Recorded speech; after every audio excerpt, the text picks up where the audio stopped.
My brothers and sisters, there comes a time in your life when God isn't asking you to move the mountain. He's asking you to move yourself. You're praying for change. You're asking for peace. You're crying for breakthrough. But God says, before I elevate you, I must discipline you. We are fighting battles on the outside while losing wars on the inside. Today I came to tell you, control is not weakness. Control is power. It's time to get hold of 4 things that are either building your destiny or burying it: your mouth, your mood, your money, and your mind, and your mind. Let's walk this together. Control your mouth, because your words are weapons. Life and death are in the power of the tongue. Some of us are cursing what God is trying to bless. You can't speak defeat and expect victory.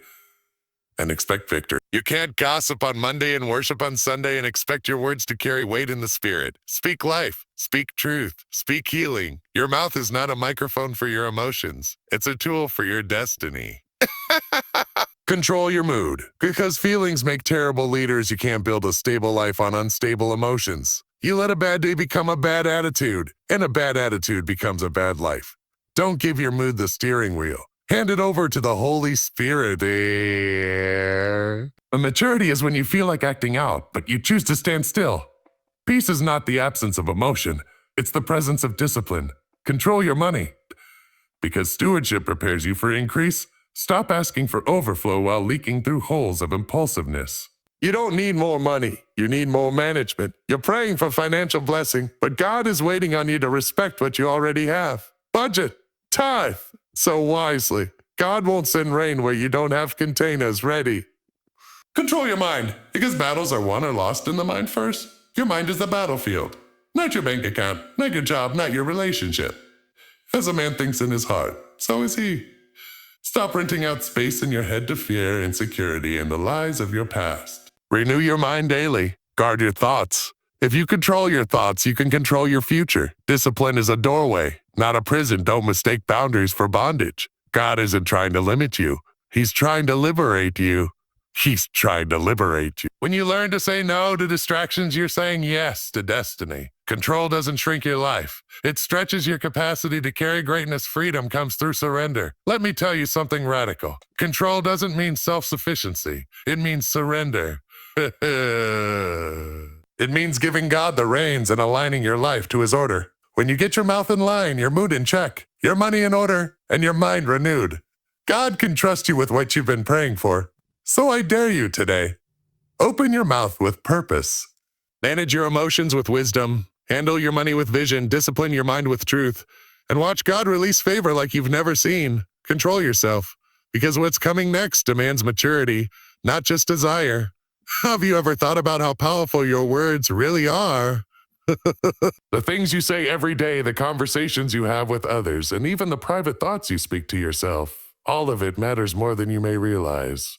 Words are not just sound. Words carry weight. They build or break, heal or hurt, open doors or shut them. Every word that leaves your mouth is like a seed planted into the soil of your life. Over time, those seeds grow into something, either a garden of peace or a field of confusion, depending on what you've been planting. Many people are living in situations today that were shaped by what they spoke yesterday. You may not have known it, but the words you said out of frustration, anger, jealousy, or fear started building something in your future. Maybe you were speaking without thinking. Maybe you were just venting. But those words didn't disappear. They created patterns, moods, atmospheres, and even belief systems that now control how you live. The truth is, you can't keep saying negative things and expect a positive life. You can't speak failure all the time and expect success. You can't call yourself ugly, unworthy, stupid, or useless and expect to walk in confidence. Your life will always move in the direction of your most dominant words. Sometimes people say, I didn't mean it. I was just talking. I was upset. But even careless words have serious power. Just because you didn't mean them doesn't mean they didn't leave an impact. You might forget what you said, but someone else might remember it forever. That child you snapped at, that friend you insulted when you were angry, that partner you criticized. Oh, words are like arrows. You can shoot them in a second, but you can't take them back once they've landed. Even when you apologize, the wound from the arrow might still be there. But here's the good news. Just like negative words can destroy, positive words can build. You can speak life over yourself. You can encourage others. You can declare hope in the face of fear. You can choose words that lift, heal, restore, and build something better. You don't have to be perfect, but you do need to be intentional. Ooh. Every day you get to decide what kind of world you want to live in, and then use your words to shape it. If you want peace, start speaking peace. If you want strength, stop saying I can't and start saying I'm learning. If you want healing, stop repeating the pain and start speaking recovery. You may not see results overnight, but your words are planting seeds, and harvest always comes to those who keep planting faithfully. Some people were raised in homes where the words spoken over them were harmful. Maybe you were told you'd never amount to anything. Maybe you were constantly criticized, never affirmed, and you started to believe those words. Now, you walk around thinking, I'm not good enough, or no one wants me, or I'll always be this way. But hear this. Just because someone spoke those words over you doesn't mean you have to keep living under their power. You have the ability to break those word curses by replacing them with truth. You can say, I am valuable. You can say, I am loved. You can say, I'm loved. You can say, I may have failed, but I am not a failure. What you say out loud can begin to heal what was said to you in the past. This also applies to how you speak to others. Think about how many people are walking around broken, just waiting for someone to speak a kind word to them. Your words could be the one thing that turns someone's whole day or life around. A simple you matter, I'm proud of you, or I see how hard you're trying can go further than you know. Your words are not small. They echo. They reach. They sink in. When you speak with purpose and kindness, you are shaping the world around you into something better. Some people say, well, I'm just being real, when they talk harshly or negatively. But being real doesn't mean being reckless. You can be honest and still be wise. You can tell the truth without tearing someone down. You can be strong in what you say and still be gentle in how you say it. Speaking life doesn't mean ignoring reality. It means refusing to let your mouth make things worse than they already are. If a situation is already hard, don't speak more fear into it. Speak faith. Speak patience. Speak solutions. Speak the kind of words that create room for hope and healing. Sometimes the person you most need to speak kindly to is yourself. Think about the way you talk to yourself when you make a mistake. Would you speak that way to your friend or your child? Probably not. You would offer them grace. You would remind them it's okay to grow. So why don't you do the same for yourself? You're human. You're learning. You're evolving. Give yourself permission to be in progress. Say to yourself, I may not be where I want to be, but I'm not where I used to be. That's not just a motivational phrase. That's a powerful truth that sets your mindset for growth. It's also important to be patient with the process. Changing the way you speak takes time. You won't get it perfect every day. You might still slip and say something negative, but don't give up. Catch it, correct it, and keep going. Over time, as you train your tongue, you'll find that your words become more peaceful, more uplifting, more focused, and more wise. And as your words change, your world will begin to change too. So from this day forward, speak as if your words are building your future, because they are. Speak to yourself as if you're worth something, because you are. Speak to others like they have potential. You don't need to have a microphone to make a difference. You don't need to be loud to be powerful.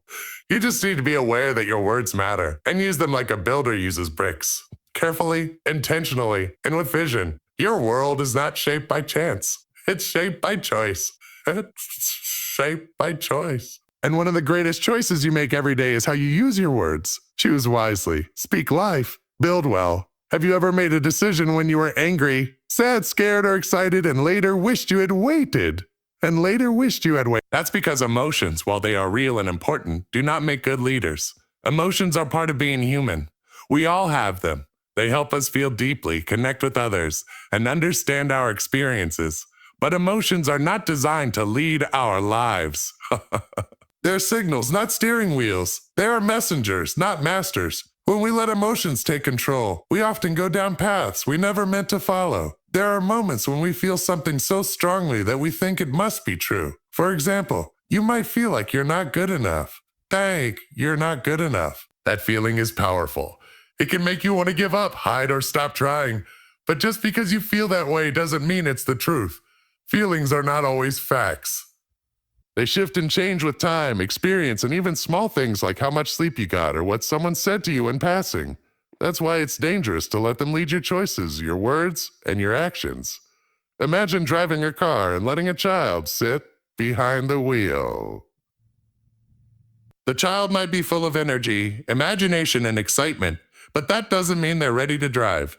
In the same way, emotions may be loud and present, but they aren't capable of making wise decisions. It's not that emotions are bad. In fact, they can be helpful. Fear can keep you safe. Anger can show you something isn't right. Sadness can remind you of what matters.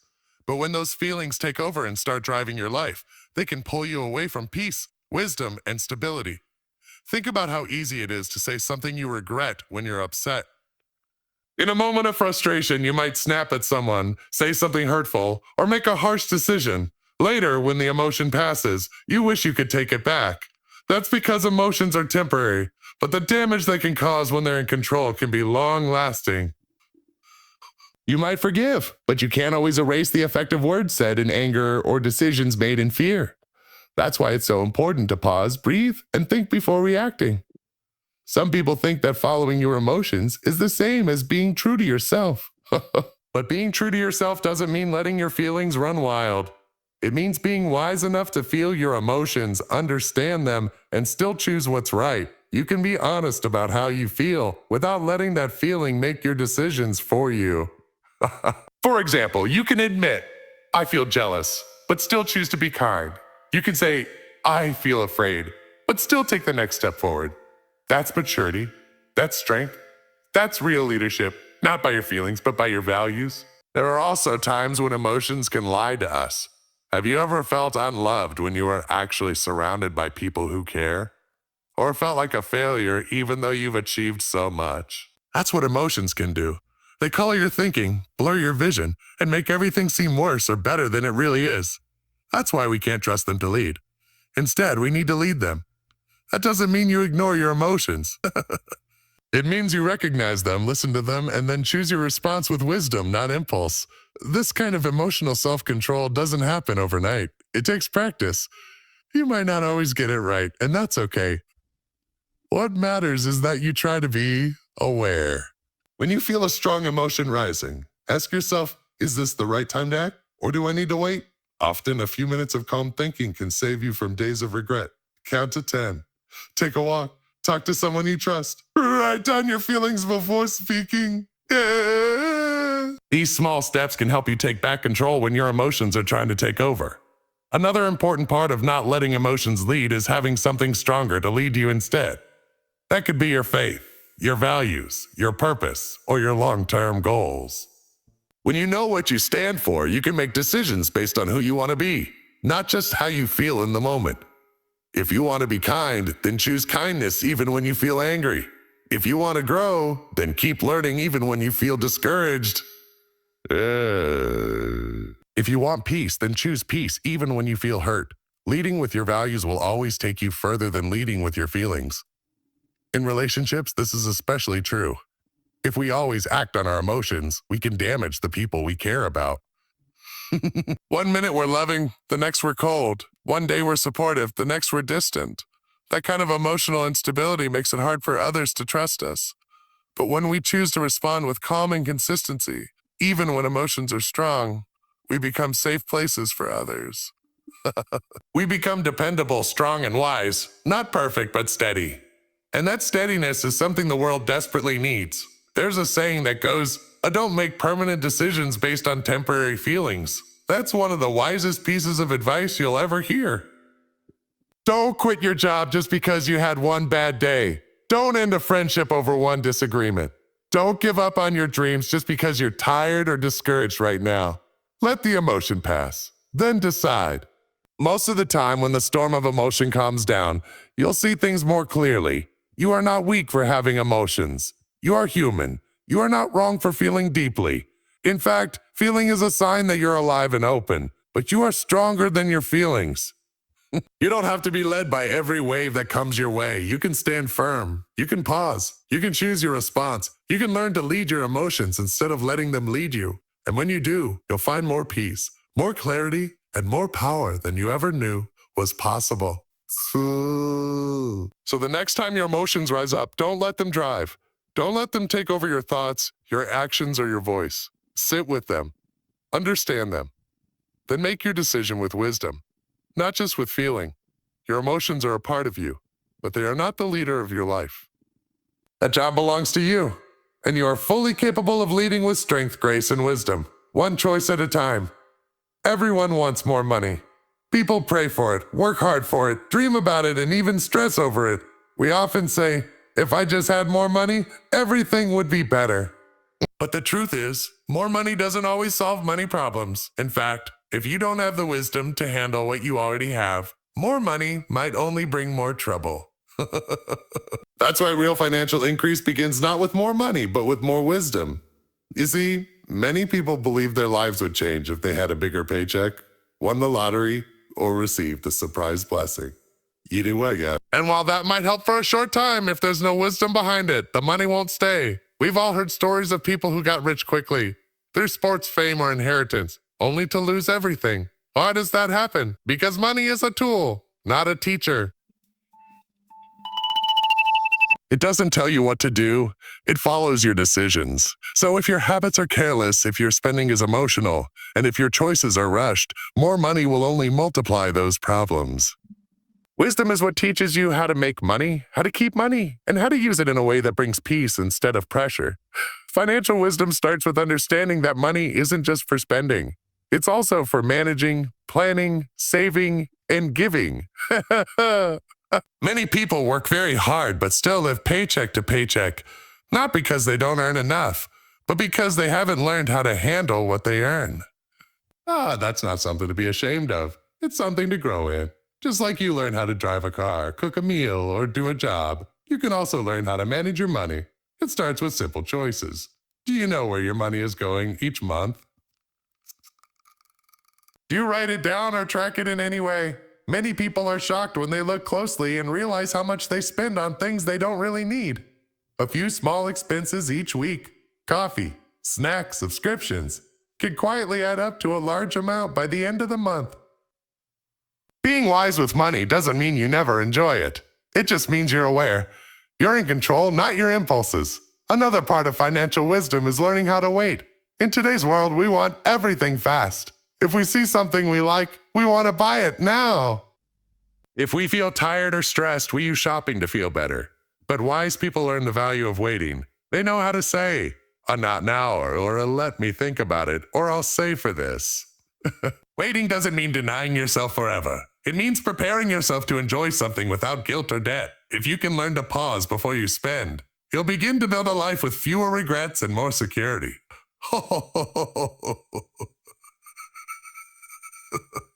Some people think they can't save because they don't earn much. But saving isn't about the amount. It's about the habit. Even if you can only save a small part of what you earn, that habit builds discipline. Over time, it grows. It also gives you peace. When emergencies come, and they will, you'll be ready. You won't panic or go into debt because you've prepared. That preparation is a form of wisdom. Wisdom also teaches us not to compare. It's easy to look at what others have and feel like we need to keep up. Good. Someone else gets a new car, and suddenly we feel unhappy with ours. Someone posts a photo from a vacation, and we wonder why we don't have the same lifestyle. But wisdom understands that financial peace is more valuable than looking rich. You don't need to impress anyone. You need to build something solid for yourself and your family. What's the use of wearing expensive clothes if your heart is stressed every night about bills? What's the use of a fancy phone if your savings account is empty? Another wise choice is giving. Another wise choice is giving. This may sound strange. How can giving help you grow financially? But people who understand money deeply know that generosity brings blessings. When you give with the right heart, you open your life to receive in ways you didn't expect. Giving doesn't always mean large amounts. It can be small, consistent gifts to help others, support good causes, or invest in your community. Giving breaks the grip of greed and reminds you that money is a tool, not a god. It's meant to flow through you, not control you. Learning about money is also important. Wisdom doesn't just come from age. It comes from learning. Read books, listen to trusted advice, and ask questions. Don't be ashamed if you don't know something. Most people were never taught how to budget, invest, or plan, but you can learn now. It's never too late.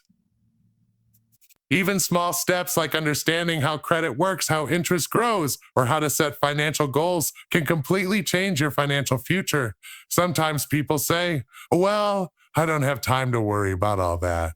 I just need more income. But income without wisdom is like pouring water into a bucket with holes. You'll work hard to fill it, but it will always feel empty. Fix the holes first. Build the habits. Learn the lessons. Then when more money comes, and it will, you'll be ready to use it wisely. You'll make it work for you instead of being controlled by it. Financial wisdom also helps reduce stress. Money problems are one of the biggest causes of anxiety, arguments, and broken dreams. But when you know you're making wise choices, even if you're not rich, you feel peace. You sleep better. You worry less. You walk with confidence, knowing you're building something strong. And as that wisdom grows, increase begins to follow. Not just because you're earning more, but because you're ready to receive more. You know how to handle it. You respect it. You don't waste it. You don't fear it. You don't fear it. You use it to build, bless, and grow. So if you're praying for increase, that's a good thing. But while you're waiting, work on wisdom. Learn, plan, manage, budget, save, give. Stay faithful with the little you have, and you'll be trusted with more. That's how lasting financial increase begins. Not with a miracle, but with a decision. A decision to grow in wisdom, one choice at a time.